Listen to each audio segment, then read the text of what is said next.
And then what we would do is we would mix them and weigh them out. I've got a calibrated mix. I didn't show you that in the studio earlier. But we would take this, and these were mixed 8 years ago.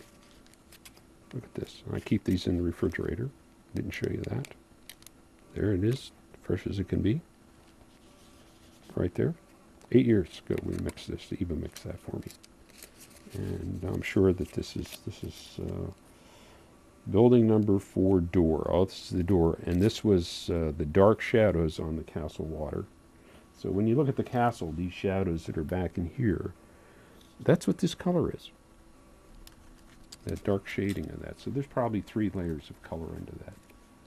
And then that's the water. That this little bag says just the castle water. So you talk about an effort to do this. And that's castle colors. And then you talk about a learning curve. I mean, I've never done anything like this. You know, sometimes I say yes to some project like this, and I get into a jam, and I'm like, oh, Bob, you know, what did you do to yourself? Look at this. This is just landscape, trees, shrubs, and flowers. Look how many colors are on the base and just landscape colors. These are all, we're going to lay these out sometime. Maybe Ray can take a photo. And you can see all of Eva's handwriting. Look at how many colors. 1, 2, 3, 4, 5 colors to get that color. She's so terrific in doing these color mixes. Chokes me up to look at them.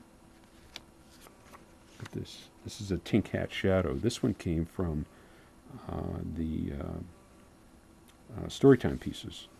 And we use that for one of the castle trees. And of course, it's a wash over something. So we have fiercely, and of course Travis, I haven't talked about Travis in this, he's been fantastic. Every time we would produce something, he would fly to China and make sure these colors were matched. Look at that coarse turf and Bambi leaf green. This is the iris of the hag from Snow White. That's what that is. We have our own little thing of colors. I've got to show you this. There's 2 more things and I'll be done with this. Tink Hat shadow again, but look at this. Here's our, I'll take this down. And like I said, you know, this is our color book. So we pull this, and none of those colors are in here. This is our library. Here's more of my library books, all my Disney DVDs. But look at this. These are all the, let's see again, Eva's handwriting, and she would work with me. Peter Pan's shirt. Here's the mixes for these. Winnie the Pooh. Dark green grass. Pinocchio grass. This is often one of Pinocchio pieces. So this is just our greens that we use. And what we do is we keep these recipes, and I'll refer back. So look at these greens in here. So we watch these very carefully, and I made sure that this to me is like a painting. Now, I've encouraged if people want to change this and put their own trees in or whatever they want to do, that's fine with me. But this is like a major landscape painting to me, is what this is. And come on, I'll show you some other things. This is just the battle to do this. I think, you know, take a look at this. This was a major battle for me. I traveled to China, and then I flew down southern China. When we started this, I had no idea how we were going to do this space. The thing weighs 90 pounds, just the piece. And this piece, you can see, it's pretty light. And this was our first attempt at doing a base that these pieces fit into. And I was so disappointed. You know, I flew to China. The mold on this is as big as a Volkswagen. Can you imagine this thing is like this high, this mold. And you can see the track I had put in here. But it looked so cheesy. I just hated the way it looked. So we abandoned this approach. This would have been much easier. It would have been easier to ship. It would have been easier for people to handle and get out. but I just wasn't satisfied with it, and we were so disappointed. And of course, as you know, those of you that own this, this is in many sections and it weighs a ton. But you know, once you start this, you got to really take the high road and do it right.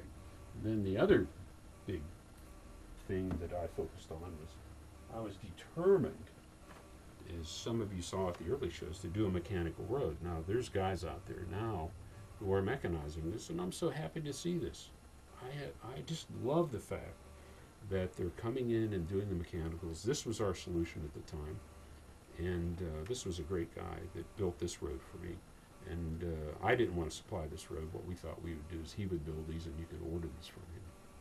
But we put a lot of effort into this, and what I had to do was design this road. I separated the trees so that the electrical light parade could go up and then down the street and bypass these trees. So, you know, we're getting calls from guys saying, you know, how big are the floats? And you have to consider this, because when you look at this, here's this, you know, would it be able to go down here and then pass another float coming back up? So this road is a little bit larger than the normal street, and I did it so that the floats could bypass each other. But I wasn't able to pull it off, and I think we could do it, but the cost, you know, you have to keep in mind there's a balance here on what you're offering to people. You can do anything if you're building one, but when you're talking about 147 parts to build the castle, you gotta keep your production in mind. So all this impacts this, and so I'm in the rooftops. Major problem for me. You know, how are you going to make these rooftops